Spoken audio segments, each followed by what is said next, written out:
Good evening, everyone, and thanks for coming out. I am Harry Elam, the president of Occidental College, and it is my pleasure to welcome you to the debut event in the series that we're calling OXY Live. Now, this series is in large part due to the support of Occidental trustee and alumna Lisa Cosino. And before we go any further, I want to give her thanks for making all of this possible. So thank you.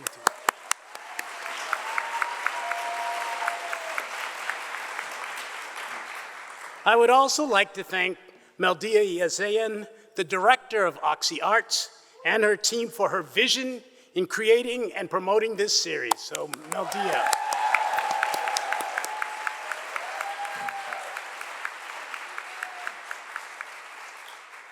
The arts provide us with a special window on the truth.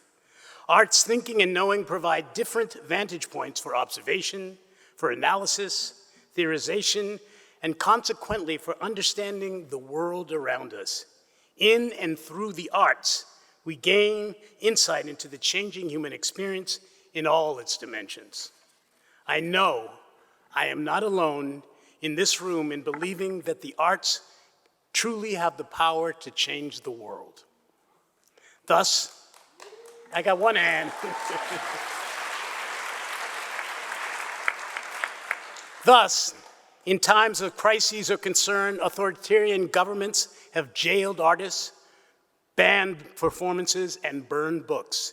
And artists have put on plays in clandestine spaces, spray-painted walls as expressions of activism, constructed impromptu sculptures, or they have created art as a way not simply of representing their cause, but advocating for justice. And yet, too often the arts and artists are shunted into the back room as being frivolous and denigrated as serving merely entertainment. This series enters into this conversation determined to position art as not tangential to, but central to the debate and discussion of our future. It is fitting that this engagement with the arts takes place at Occidental, with its proximity to the arts industry in Los Angeles and its ongoing commitment to critical inquiry and to championing social justice. Starting with this discussion tonight, this series seeks to apply arts thinking as a way of providing insight not into simply arts practice, but into critical issues that we face today. This series will engage and further impact the arts of knowing.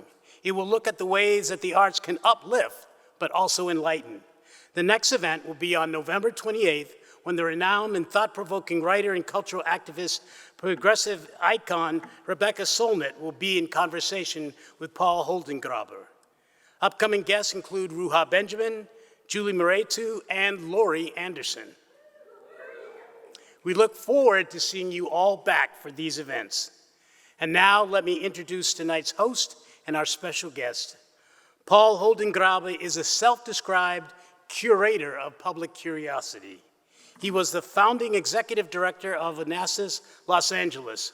Previously, for 14 years, he was founder and director of the New York Public Libraries, live from the New York Public Libraries Cultural Series, where he interviewed and hosted over 600 events, holding conversations with everyone from Patti Smith to J.D. Smith, from Jay-Z to Errol Morris, from Wes Anderson to Mike Tyson and more. Before his tenure at the library, Holdengräber was the founder of and director of the Institute of Art and Cultures at the Los Angeles County Museum of Art and a fellow at the Getty Research Institute in Los Angeles. He has a PhD from Princeton University in comparative literature. He has taught at Princeton, Williams College, and the Claremont Graduate University, among others. Alok is an internationally acclaimed author, poet, comedian, and public speaker. Their work explores themes of trauma, belonging, and the human condition. Alok developed their art practice at a young age in response to harassment for being different. They have stated, quote, "Making art gave me the permission to live. I needed somewhere to put the pain," end of quote. They began to use poetry and style to interrupt other people's assumptions, to challenge shame, and to declare themselves on their own terms. They are the author of Femme in Public, Beyond Gender Binaries, 220, and Your Wound, My Garden, 221. Alok is the creator of De-Gender Fashion, an innovative initiative to de-gender fashion and beauty industries. In recognition of their work, they have been honored as the inaugural LGBTQ Scholar in Residence at the University of Pennsylvania and given a GLAAD Media Award and a Stonewall Foundation Visionary Award.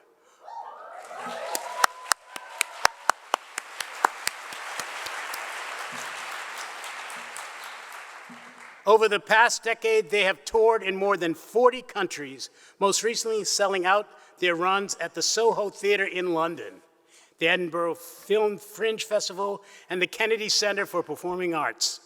Their show has been described as provocative and powerful, a potent combination of comedy and poetry, and jaw-dropping celestial event.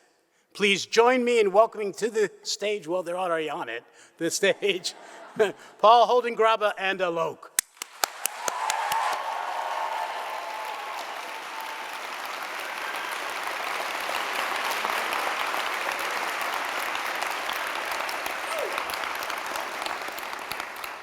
Well, President Harry Elam, thank you so much for that warm introduction. I'm delighted to be here at Occidental College. I also would, of course, like to thank Mildia Yesayan. We've been in contact every single day about this event. It's a real pleasure to be here now in the flesh. I'd also like to thank Lisa Cosina for supporting this series and trusting us to bring excitement, even more excitement, to Occidental College. I'm, of course, delighted to be launching this series of OXY Arts, and you heard some of the lineup. There'll be more. And a supreme thank you, Alok, for being here today. I'm really delighted that you could make it. It's a real pleasure. I really wanted you to launch this series. Dreams come true.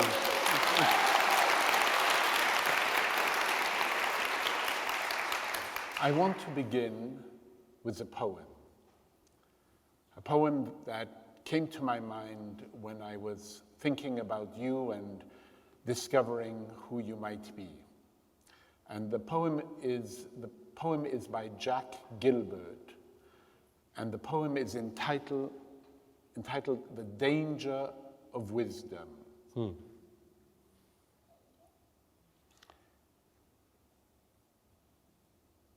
We learn to live without passion, to be reasonable. We go hungry amid the giant granaries this world is. We store up plenty for when we are old and mild. It is our strength that deprives us. Like Keats listening to the doctor who said the best thing for tuberculosis was to eat only one slice of bread and a fragment of fish each day. Keats starved himself to death because he yearned so desperately to feast on Fanny Brawne. Emerson and his wife decided to make love sparingly in order to accumulate his passion. We are taught to be moderate, to live intelligently.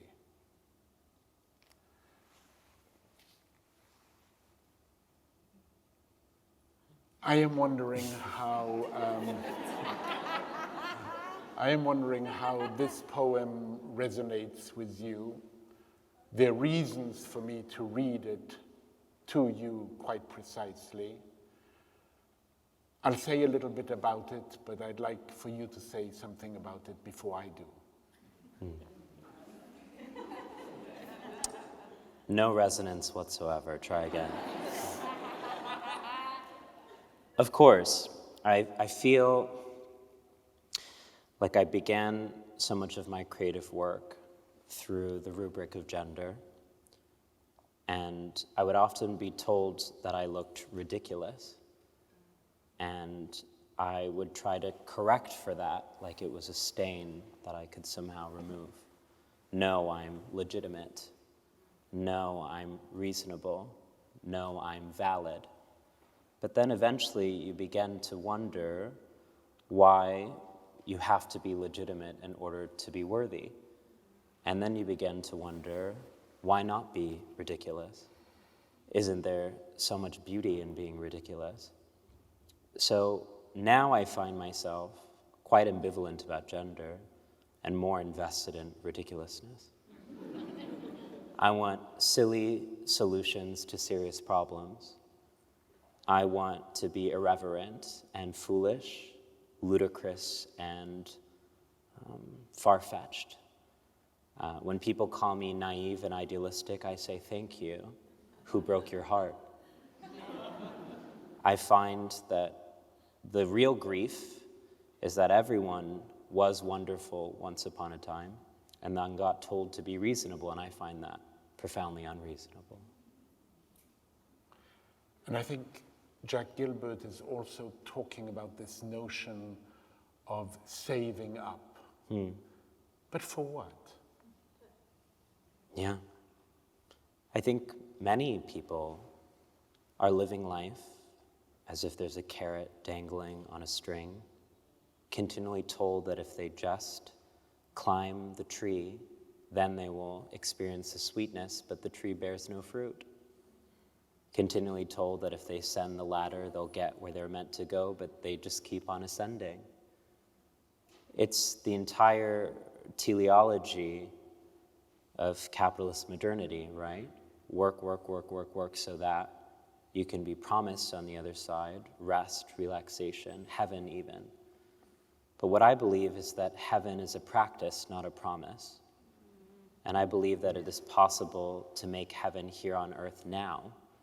And I think the reason that many of the people that I love and many of the people that I am are targeted is because we're heaven-making now. And that is profoundly uncomfortable to an entire consciousness and citizenry that has been fed the deliberate lie that they must wait. Wait for pleasure, wait for combustion, wait for intimacy, wait for meaning, wait for love. I'm tired of waiting on a burning planet where the future is never and will never be a given. And I now have so much empathy for the fact that resentment is the curse. It keeps people continually envious of freedoms that they too can actualize now. It's just that they are wedded to fiction more so than reality. Fictions that have told them that they have to remain small, that they have to remain digestible, but what part of us is left when we're finished being consumed?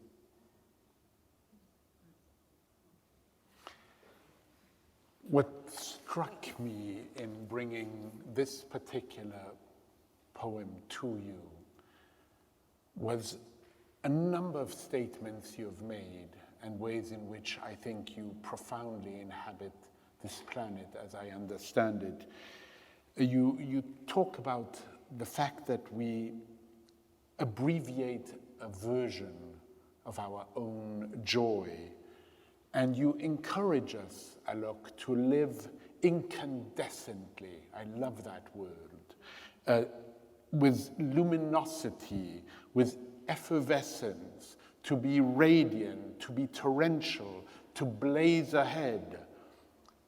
Reminded me of a wonderful line of William James where he says, compared with what we ought to be, we are only half awake. And I'm wondering how that resonates with your whole being, as it were. I mean, half is rather ambitious. I know. I would say maybe we're like 1/10. Or can we even quantify repression? Yikes. I feel like I could spend the rest of my life trying to live the fullest version of myself and still not reach it. And people look at me as if I'm some sort of zenith of authenticity. I'm still figuring me out too. But I think that the joy of authenticity is not ever about reaching it. It's about the striving. And that's something that I learned as an artist, first and foremost, and why I was so excited to be here as part of this conversation is because the methods that we learn as artists actually began as things that helped our craft, but then end as solutions to change the world. So one of them is that I will never truly encapsulate what I feel in language, and yet I write anyways. And so therefore, there's grief in the completion of every sentence and the selection of every word, because it only quite approximates what I meant. Meaning is far more ambitious than language. And yet I do it anyways, because the hope then is that maybe next time I'll get even closer. And such is the life. And when I say that, I mean that this one life is one blink in a zillion potential lives that I might have in the future. My goal in this life is to get a little bit closer. And I think that that's my working definition of what it means to be a human, is striving, is trying, is becoming. It's not a destination, it's a constant energetic practice of unfolding and unfurling. And that's why I find myself so fatigued and bored by categories and conventions that require us to narrate ourselves. Bios, yikes. Yeah, who was that? That hold us still. Yeah, I mean, who was that? I feel dissociated from my own bio all the time. I mean, I was thinking it would be nice to have that life. Yeah, I don't know her, honestly. So, exactly. But I mean, that's the crisis, right? We only become known, we only become legible if we ascribe to finite categorizations. If we pay fidelity to the idea that there are historical events, like I did this, I sold out this show. But I hope that when I die, the obituaries don't just list the accolades, they list the frenetic energy of ordering a hot chocolate at 3 a.m. on a delivery app. That becomes part of my biography because it's just as important. It's just as important. All the things that get left on the cutting room floor with the stories we tell about ourselves are just as important as the stories that make it on the stage. All of the self-hatred that was required for us to love ourselves is just as important as the love on the other side. We need a kind of radical embrace of everything.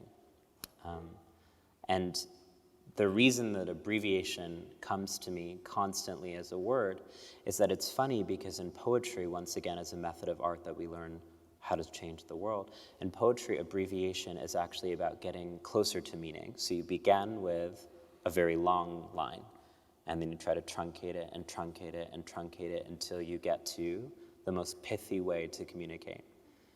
But that doesn't work with a human life. That process isn't the same. That minimizing isn't the same. And so I'm all for an edit. I think it's important. But I'm not for editing something as rambunctious as joy. I think we have to be very intentional about what we edit and what we don't. When I thought about this word iridescent, I remembered a passage which I want to read to you, which comes from the 6th chapter of A Room of One's Own of Virginia Woolf. Great book. Pardon? Great book. Yeah. I think you will probably recognize this passage. Woolf quotes Coleridge, who in 1892, I believe, said, "A great mind must be androgynous." Woolf comments that perhaps Coleridge meant that the androgynous mind is resonant and porous, that it transmits emotion without impediment, that it is naturally creative incandescent and undivided. And of course, the word androgynous has male and female in it. I wonder how that resonates with you. The first resonance is, I need to petition that all audiobooks be narrated by you.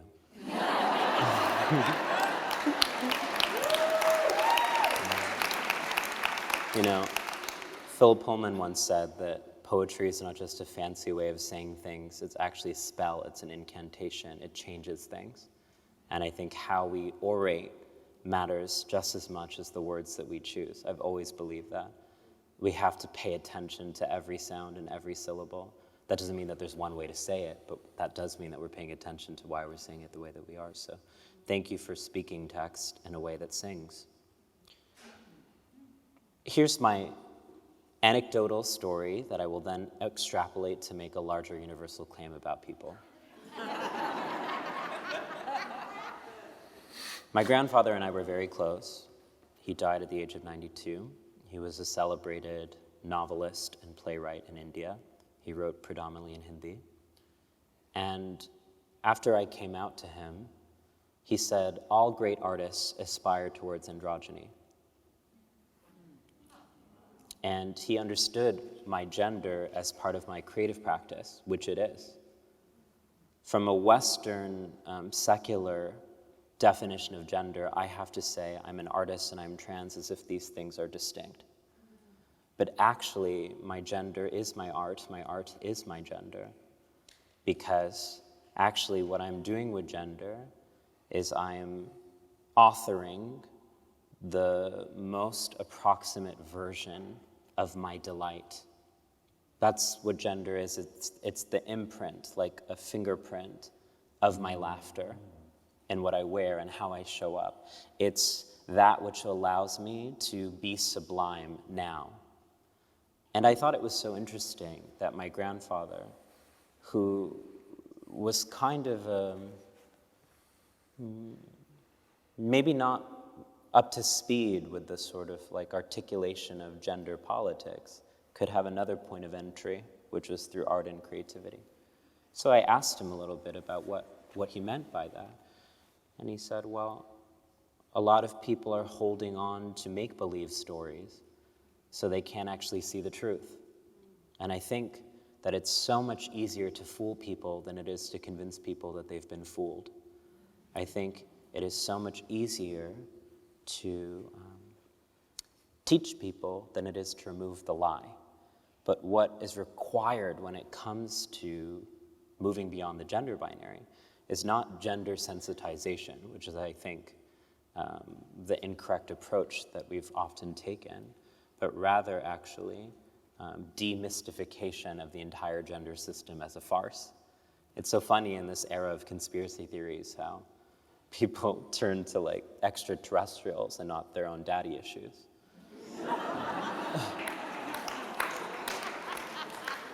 The alarm is within the home, right? So what I really believe fundamentally is that gendered norms and rules are impediments to a creative life. And unfortunately, the only point of activation I'm given in contemporary political grammar is to say, I, a trans person, need support from my non-trans allies. I'm so bored. I would like to introduce a new language. I, a trans person, have discovered the brilliance and vibrancy that is possible on this earth when you reallocate your energy and time away from trying to emulate 19th century colonial Victorian gender norms. And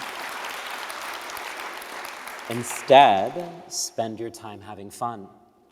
And who made you feel like you couldn't have fun now? What happens then if we move the terrain away from me, woefully inadequate, broken, a model of transness I think that we are so comfortable with because it re-entrenches the idea that cis people have power. I don't think loneliness is power. I don't think self-hatred and self-neglect and self-betrayal are power. I think that those are not things that I aspire toward. I aspire toward joy. So the vocabulary of joy is something that becomes available to me through art.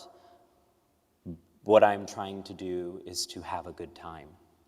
And what I resonate with within that quote is that often, especially when I was located in a university, the only form of knowledge production that would often be elevated to the status of authoritative or legitimate would be if I was miserable, if I became eloquent in my suffering, if I described the litany of grievances, if I spoke an inventory of my wounds, and never if I tried to articulate how powerful I was, how happy I was, how delightful and miraculous the world was. Joy, like kindness, is weak.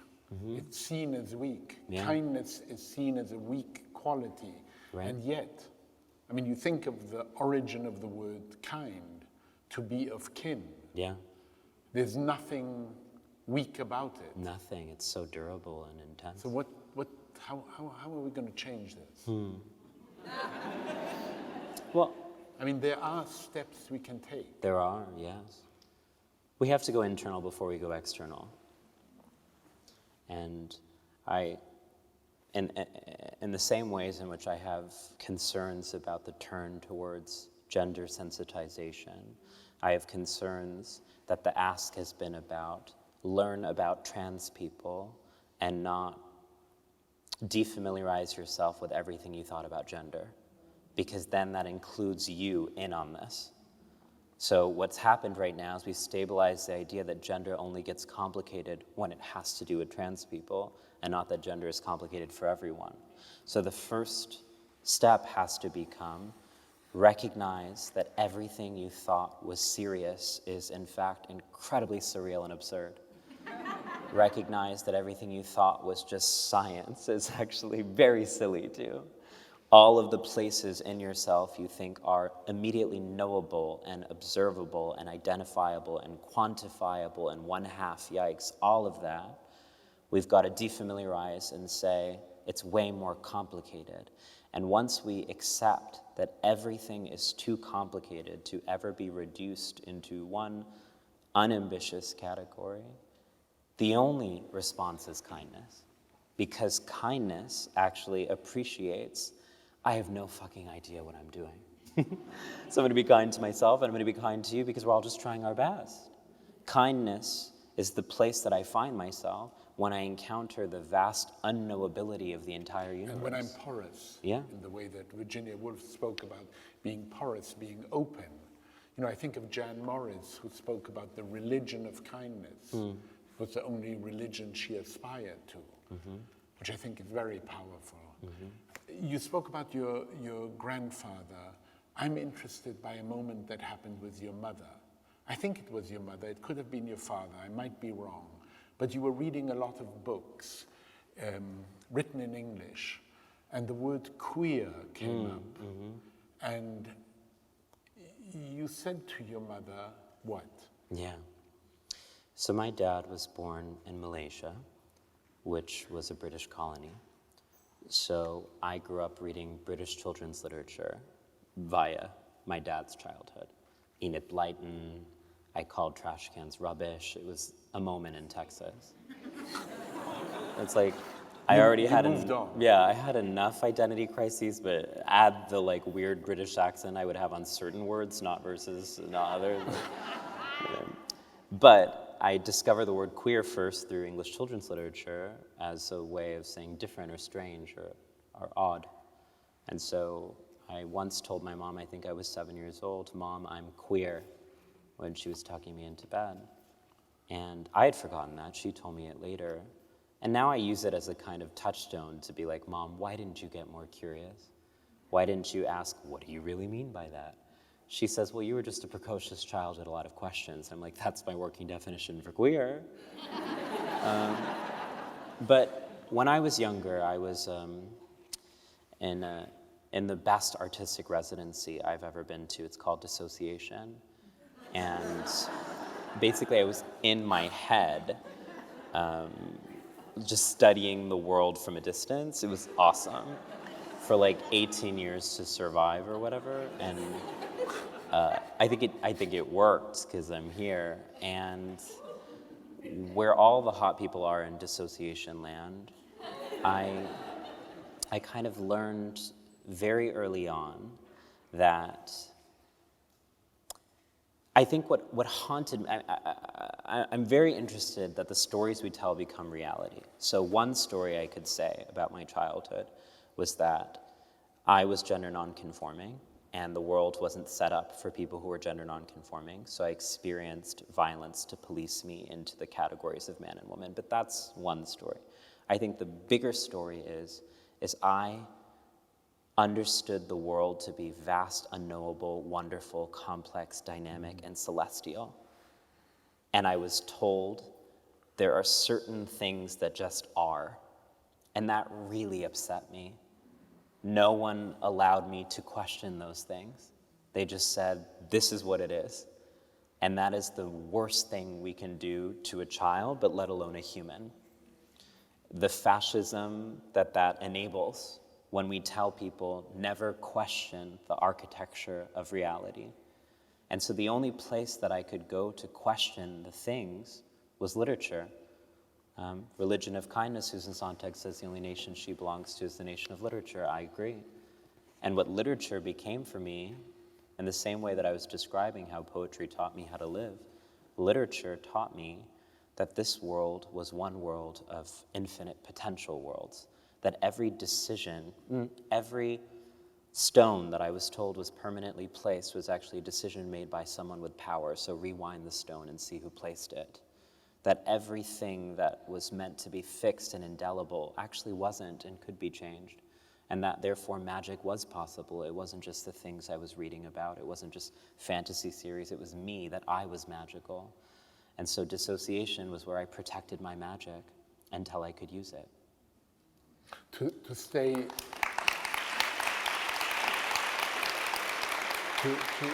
a little bit more with your discovering the word queer and using it to state a sense of self you had, I think at age 7 or 8.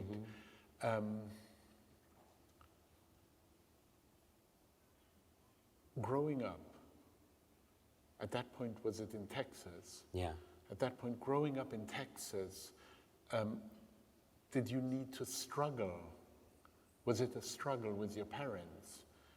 Was literature a place of escape, of abandonment, of feeling fulfilled? Was there resistance? Was there humiliation? My best friends were the characters I read about, because they were more honest than the people around me. People around me lied. And that's where my first poems, when I was 12 and 13, I was trying to process that. Why is everyone lying? It's a cliche metaphor, but I forgive myself, I was 12, okay? The mask. I would say, why is everyone walking around wearing a mask? Who are we when we take off the mask? Why aren't people talking about what's actually going on at home? Why, at the middle school poetry journal, is everyone just talking about how pretty flowers are and not how depressed they are? Why aren't people talking about depression? I didn't understand that, and it made me furious, but art was where I could be my fullest self. Every time I had to make a new friendship in school, I had to compartmentalize myself, be what other people needed me to be in order to have a place to fit in. The only narrative of belonging I had required me to truncate versions of myself, idiosyncrasies, choreograph myself into stillness, and it was a form of captivity, not community. And art was where I could be feral and honest. And so I thought it was very ironic to me that people would go watch movies and see complicated protagonists and identify with them and then require their best friends to be perfect. I thought it was very ridiculous that people would fall in love with historical figures and then require their parents to be ideal. Why do we afford more complexity to fiction than to reality? That led me to the belief that reality was just bad fiction. And I had to rewrite it. And so the humiliation the trauma was all there, but I knew deep inside it's because I'm being honest. And we punish honest people in this country in particular. We say, be yourself, and then when you do that, you are beaten at the stake.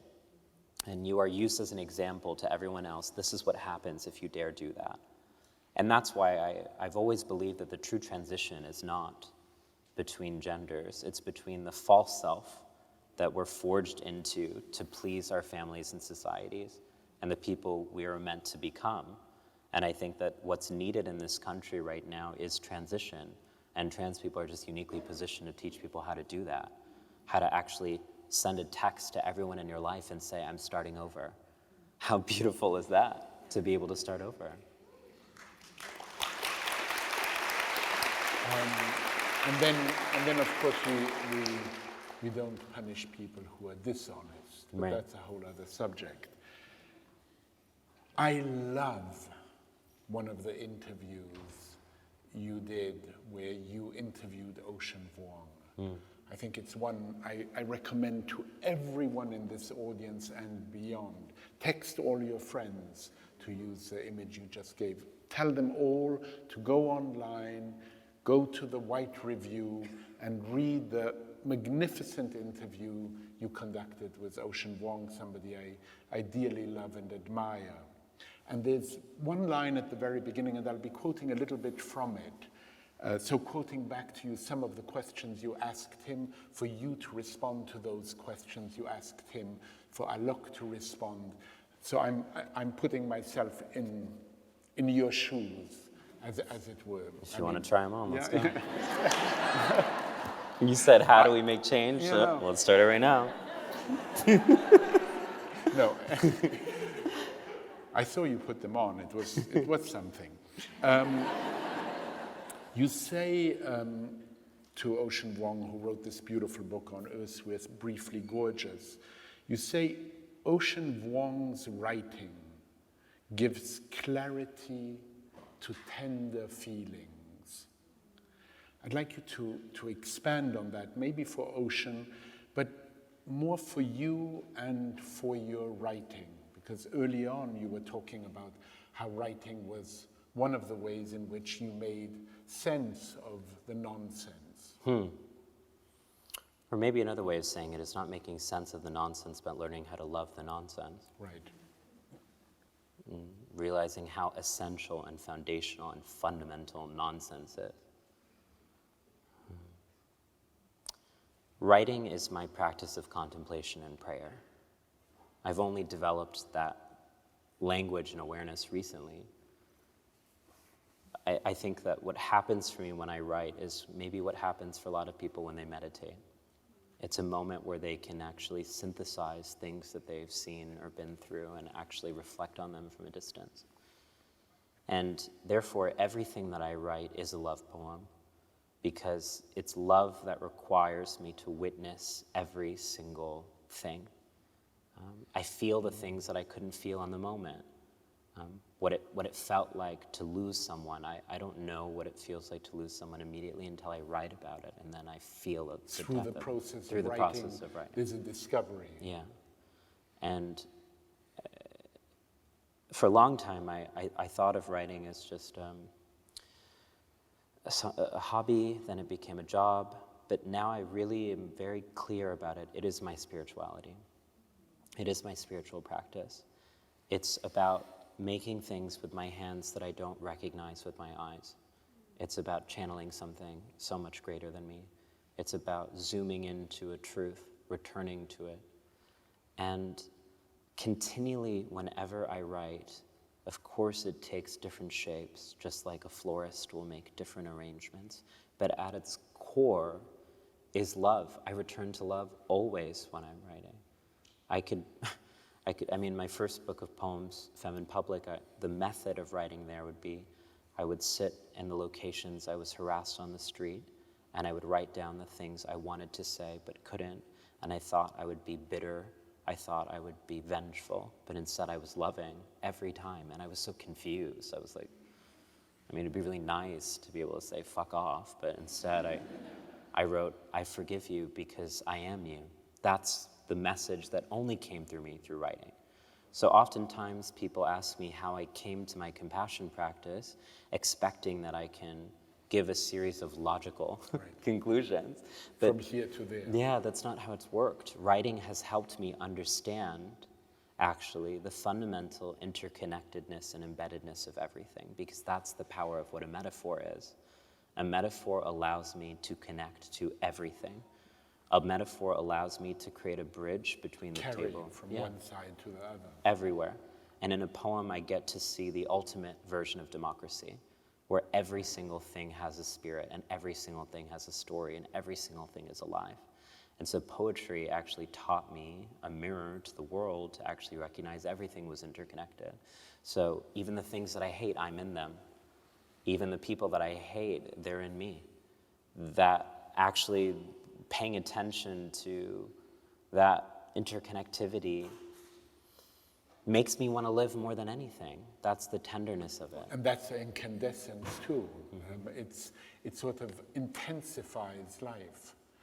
You write this line that I love also. You say poetry is a practice of connection. Then you say poetry for me is a mode of living. Living is the artist's residency. And Ocean responded to that very strongly, and it made me think of a wonderful line by Lucille Clifton, where she says, poetry is a matter of life, not just a matter of language. And I'm wondering how that speaks to you in this moment now, Alok. The way that you punctuated that sentence with your glasses was really chief form. Thank you. I just wish that I had some fake glasses right now so I could meet you at that and like throw them off. Throw them off and really illustrate the deep passion and zest I have for what I'm about to say.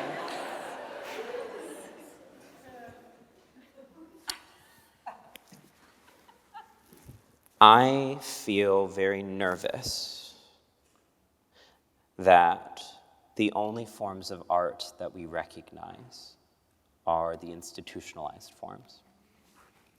And Ocean, who's a dear friend and collaborator and thought partner, says, survival is never an accident, it is always a creative act.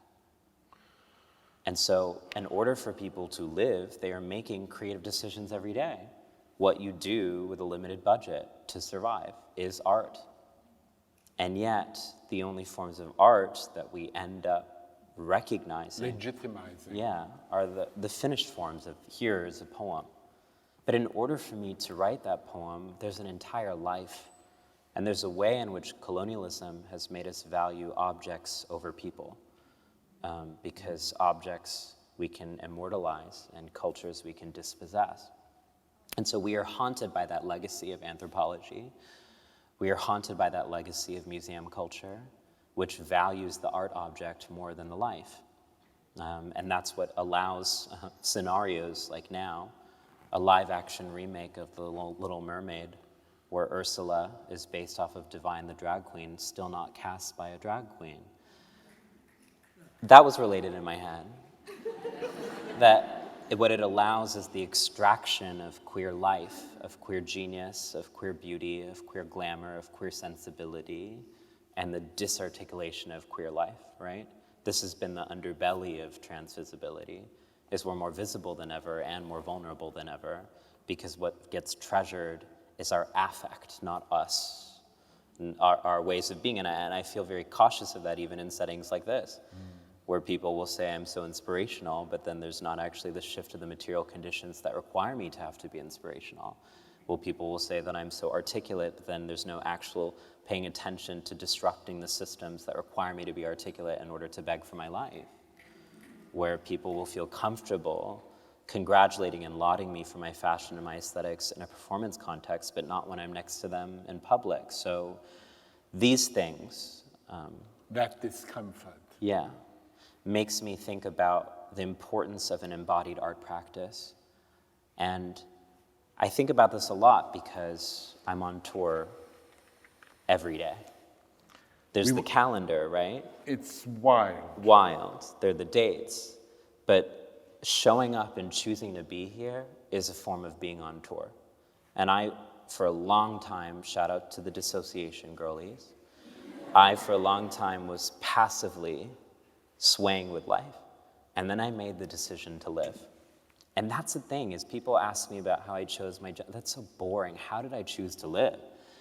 And What do they ask you that's they'll, boring? they'll say, like, oh, when did you know you were non-binary? Or when did you choose to transition? So glad I didn't ask oh, you. God. I think the more interesting question is, why did I decide to live in a world that is so despicable? Why do I continue to decide to live in a world that is so despicable? And it is because it is through living, through opening myself up to that porousness, to that ecosystem, that I've realized alongside the despicable is the delightful. They don't exist in separate planes. They're braided into each other. That sorrow enhances my capacity for joy. Joy enhances my capacity to sorrow. So in order to sign up for joy, there's going to be suffering along the way. But even being able to feel the suffering is a form of joy, because before I couldn't even feel anything. I'm here because I get to feel it. So when I'm talking about the embodied living art practice, what I want us to start doing is to stop just recognizing art as discrete objects that get formed on the other side. Something you go and look at from a distance. Mm-hmm. And start to see the art actually being created here. I spent a lot of time researching anatomy to find metaphors for poetry. I wish that I had a passion for anatomy outside of the utilitarian consciousness of making a great metaphor, but I'm being honest. And when I think about it, in order for every single organ to cooperate with each other, I mean, it's quite something. It's amazing. And actually, it's artistry. It's like such, and if you zoom in on it, the most beautiful patterns and textures and color stories and outfits, I can only blush to be able to be that glamorous as my strata of my muscle. I mean, that's always in season. So when I really pay attention to the beauty that is in everything, that's where I want us to move our conversations of art toward, is to recognize beauty as a practice of living intentionally, beauty as a practice of deciding to be here, beauty as a practice of saying every single day, how do I follow what charms me?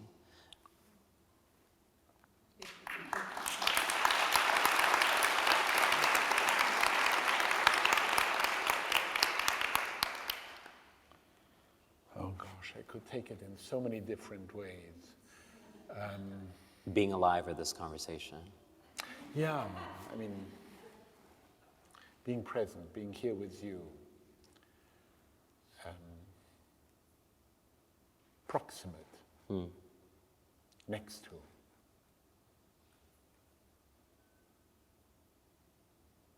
I don't know where you say this. It could be in this wonderful podcast called Man Enough Podcast. You say the only way of knowing someone's gender is by talking to someone. Found that fascinating because for a living, I chat for a living, that's what I do.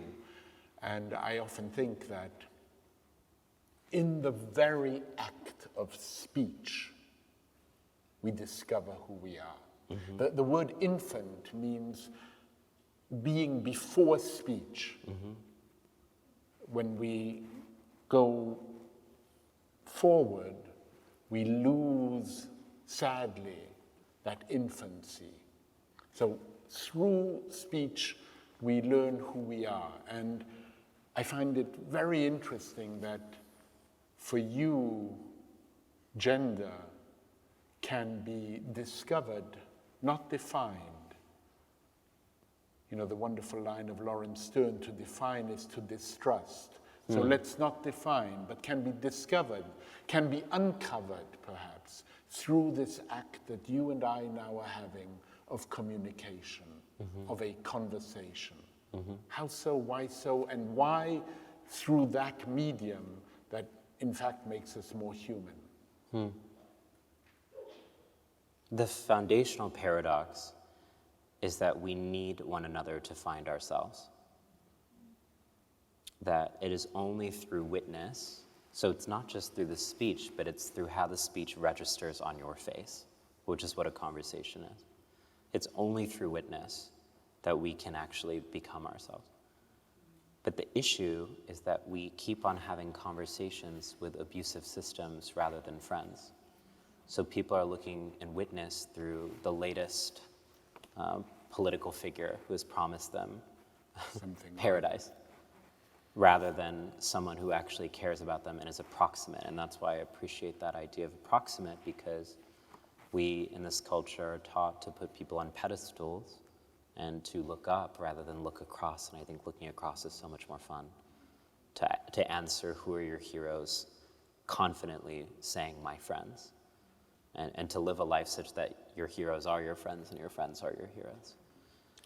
So it's actually conversation that has helped me develop awareness of myself that I didn't think was possible. Listen, I grew up, unfortunately, in the 21st century, which is really a dud. There were so many more free eras, you know? I had the joy last year of being in Munich, one of my least favorite cities, but has an amazing exhibition right now on queer life prior to World War II. And Berlin in Germany. The Weimar period. Was an epicenter of queer and trans culture.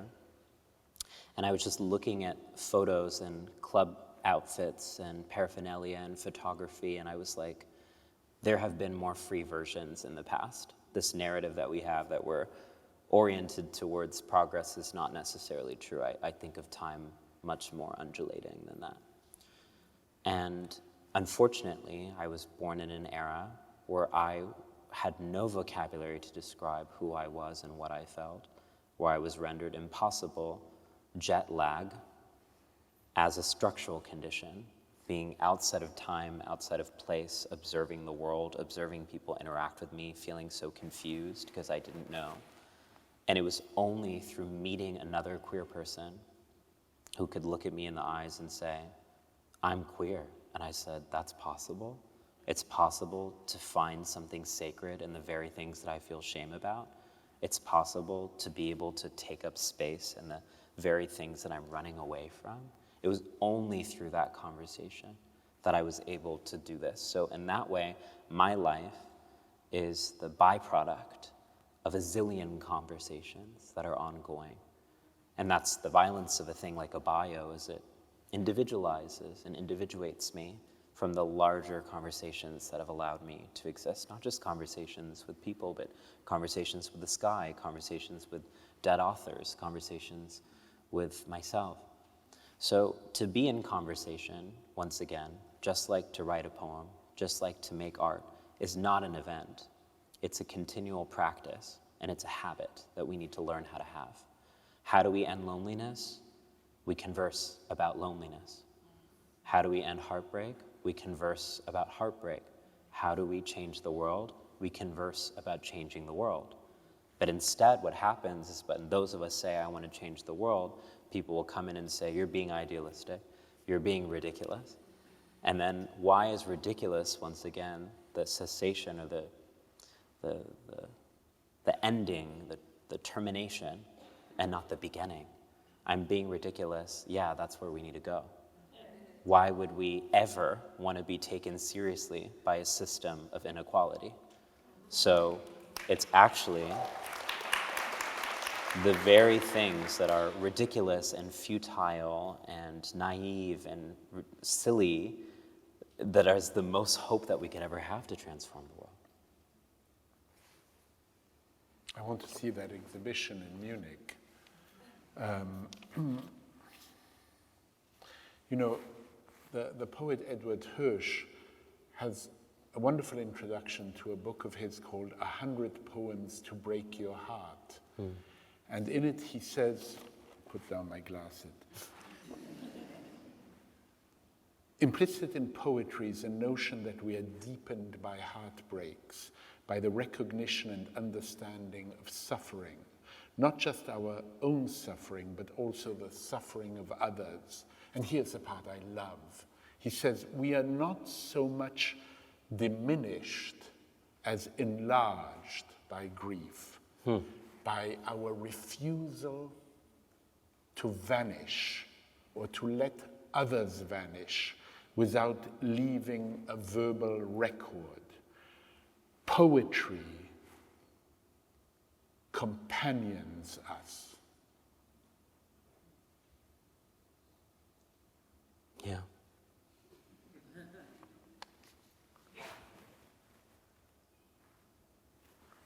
The notion of being enlarged.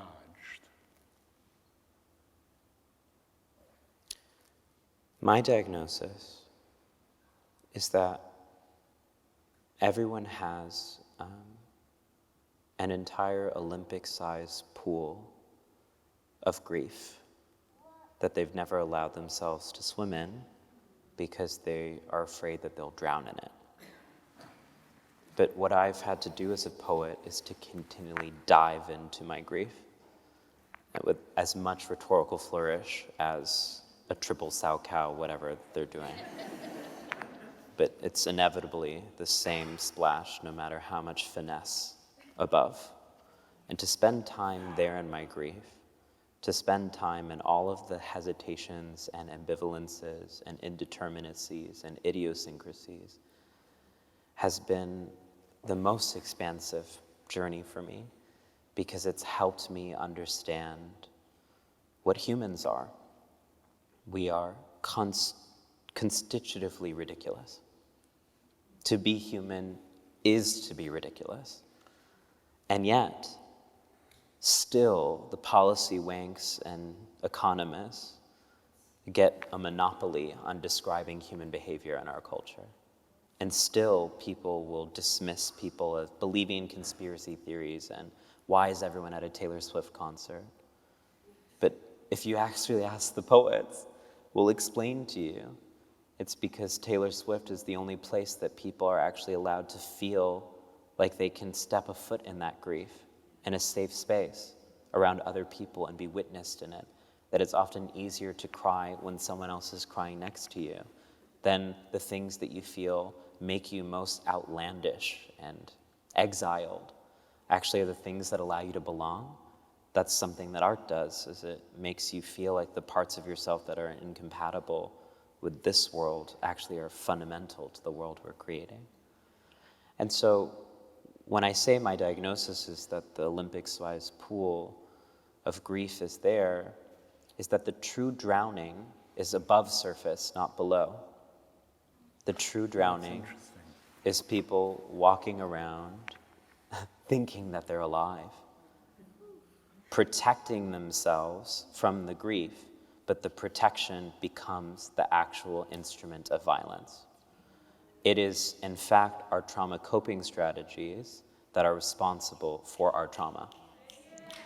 So that's why I don't believe that the loudest people are the powerful people. I don't believe that all these bigots are truly bigots. I think that they are insecure, self-hating, lonely, traumatized, alienated people who don't feel like they're worthy of love. And I do. And I feel like they're worthy of love because I went underneath in the pool and I saw what was there. And what I saw there was that humans are worth fighting for. And I suppose I worry that many of the political schools that I was taught in institutions like this diagnosed everything that was wrong. Wrong about America, wrong about whiteness, wrong about the gender binary. And of course, we need to have critique. But what about what's right about us? What about what our proactive vision of what we're fighting for is? I felt like the biggest shift I've had in my career is that early on, a lot of my work was about condemning. And now I'm trying to celebrate. I'm trying to celebrate how lucky I am to be alive. How Despite fun, everything. Despite everything. How fun it is. And I noticed that that work actually challenges people a lot more than my previous work. Because my previous work can be aligned in the idea that I am a tragic person. Oh, woe is, like, I can't even imagine how hard it must be for you. It must be hard. Now I've flipped the script. Yeah. I can't even imagine how hard it must be for you. Yeah.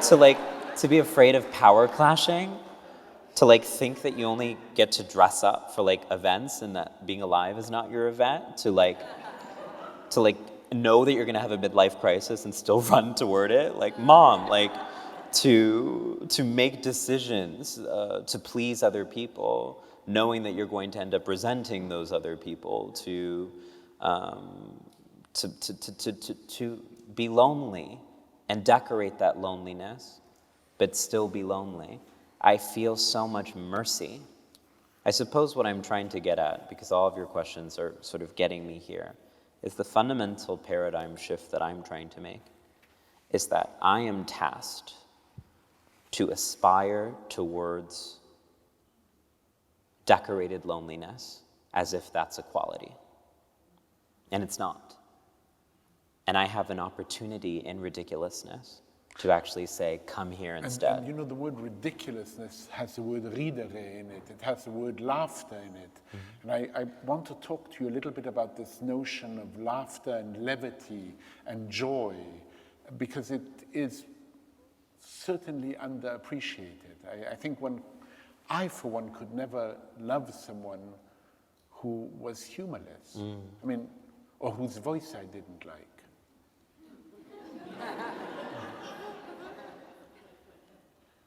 Yeah, I mean,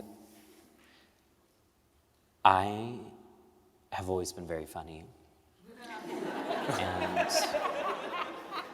I didn't feel like I could show that to people because I thought that would undermine the advocacy that I was doing on behalf of an oppressed community. Wouldn't be taken seriously. No. I felt like I had to put on an affect. And in constructing this outfit today, I was staging that because there were eras of my life where I wore ties, vests, blazers, fake glasses, and I performed like a Oxbridge intellectual while talking about how colonization sucked. And now I constructed this outfit to show that that's camp too. That even the things that we think of as definitive, authoritative, legitimate, serious, scientific, it's all drag too. It's all made up too. It's all silly too. So now I'm really, to quote Janelle Monáe, in my era of pleasure. And what it means to be in my era of pleasure is to stop caring at all about being taken seriously. Because the most exciting thoughts I have are going to be dismissed immediately if that's my rubric. Instead of seriousness, what if I actually had other locations like deeply felt, or meaningful, or awe-inspiring, or transcendent? Those are so much more interesting to me than being serious. Heartfelt. Yeah. Mm-hmm. And I don't want to come up on stages and say, it's easy, because it's really not. There's still moments and days where I feel very hurt that people dismiss what I'm doing, see me as an embarrassment or foolish. As much as I can come up here and say, be foolish, it still stings when people you love and respect think that you're counterproductive. And there are times where I often have this voice in my head that's like, reel it back, reel it back. Just do that when you're on stage. Just wear that when you're here. Reel it back, pretend. But then I now, through my practice of writing as contemplation, can say, okay, voice, what is your future trajectory of what happens if I mute myself here? Then we become so used to muting ourselves that in the times where it actually matters for us to advocate ourselves, we default into muting. So if I don't show up for myself by wearing my cow print cuff, maybe when someone's shouting me on the street, I'm not going to be able to shout back. It's about autonomy and sovereignty of my right to be free. That's the stakes of being ridiculous. I wanted to tell you before, but I have to tell you now, when I saw you in the dressing room as you were being made up and as you were tying your shoes, I love cows. And so I was very pleased. I find them architecturally perfect. I just enjoy them immensely. The noises they make are so endearing. Delicious. That was a very controversial word to use in this context. First mistake. Now, I have a question for you, but it isn't from me. My question to our dear Alok comes from Ocean Vuong. Wow. You came prepared.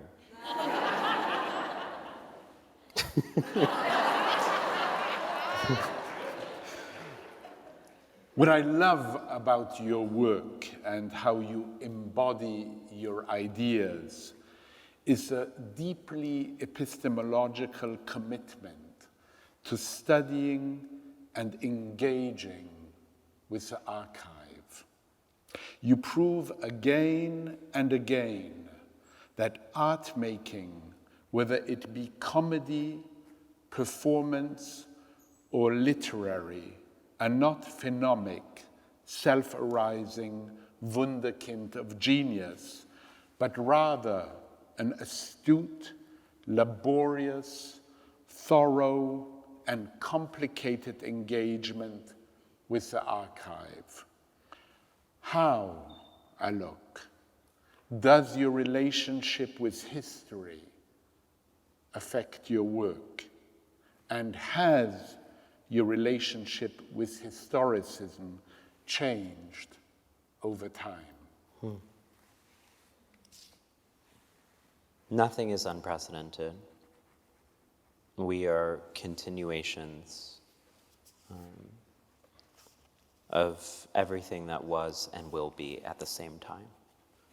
My version of time doesn't have past in one plane and future in another. My version of time understands the past, present, and future all simultaneously occurring right now in this moment. So, and for me to be speaking this language involved history. There's many other languages we could be having this conversation in. For us to be having it in this institution and this city involves history. So even when it's not announced, it's there, it's present in everything. The reason history has been so integral to my work is because I felt very lonely walking down the street and not seeing anyone like me. I felt very lonely being told that I was a pioneer. What an awkward word. Because something felt uncomfortable about that. Like that was a flux. Like that was a fluke. That's not how things are supposed to be.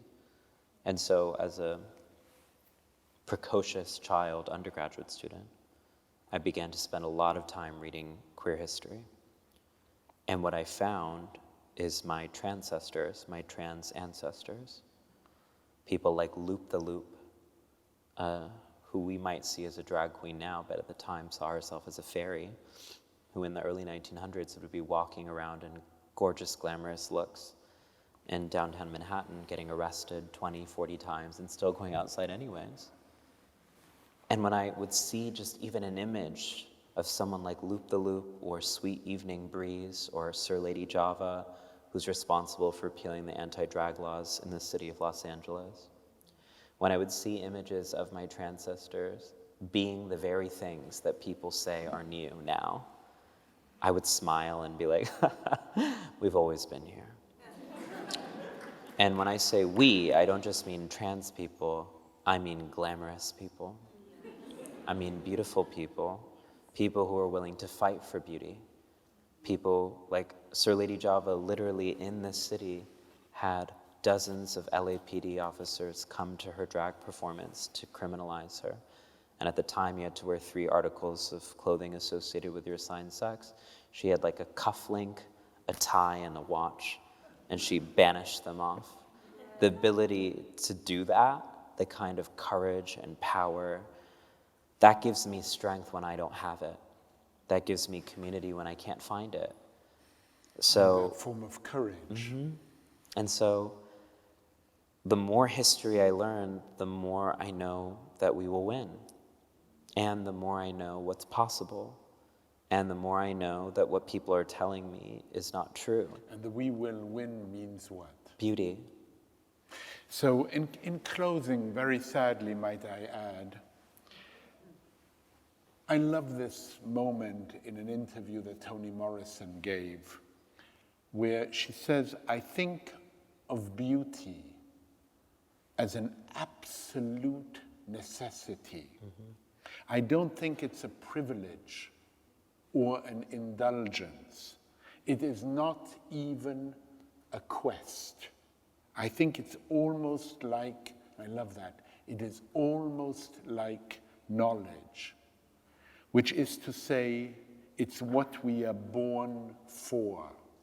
I think finding, incorporating, and then representing beauty is what humans do.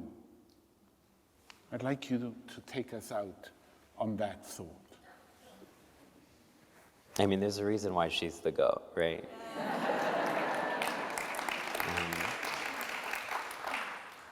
You know, Toni Morrison also has another quote that I think about a lot where she writes about racism as a distraction. Where we have to spend so much of our time trying to convince people of our kingdoms, and I that's been really helpful in me thinking about transphobia too. I spent so much of my time having to convince other people that I forgot to relish in my own beauty. And that move towards relishing in my own beauty has been the paradise that I was seeking in other people. What I want to say about beauty is, like gender, it's not what we look like. We've been taught a truncated and abrasive version of beauty that makes us have a negative reaction to it. But what's marketed to us is not beauty, that's assimilation.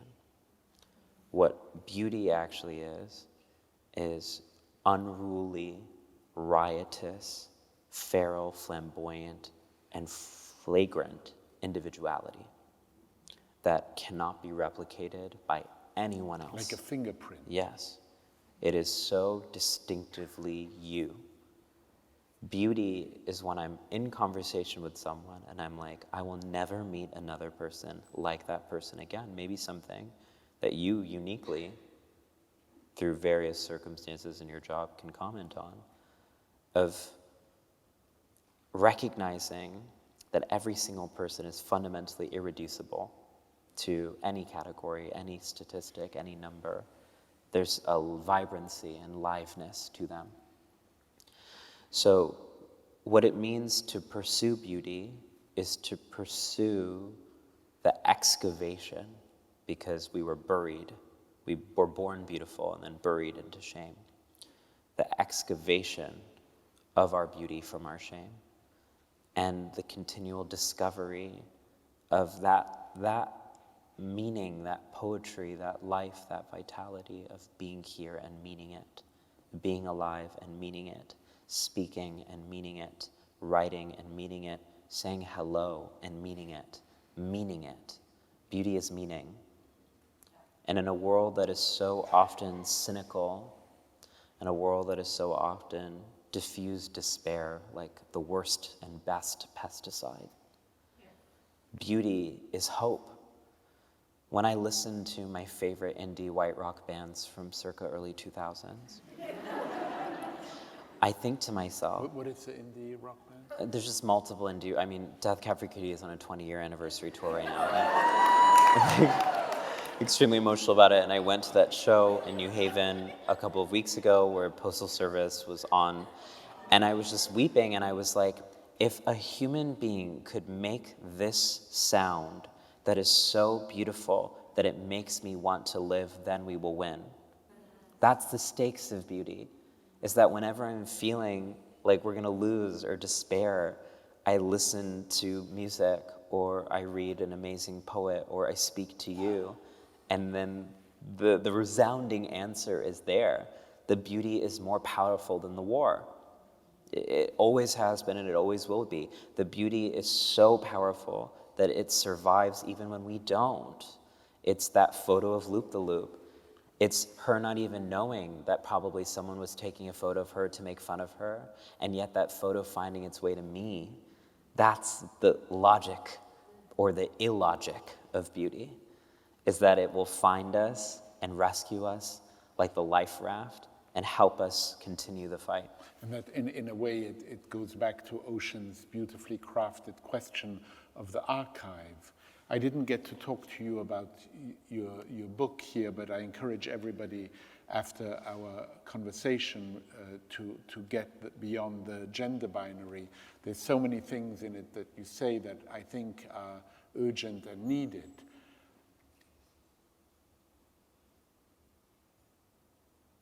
Alok, it's been a distinct pleasure to speak with you. I hope we do it again.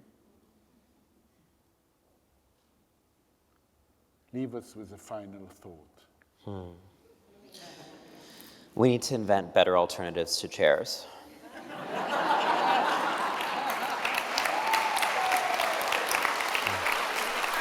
Thank you.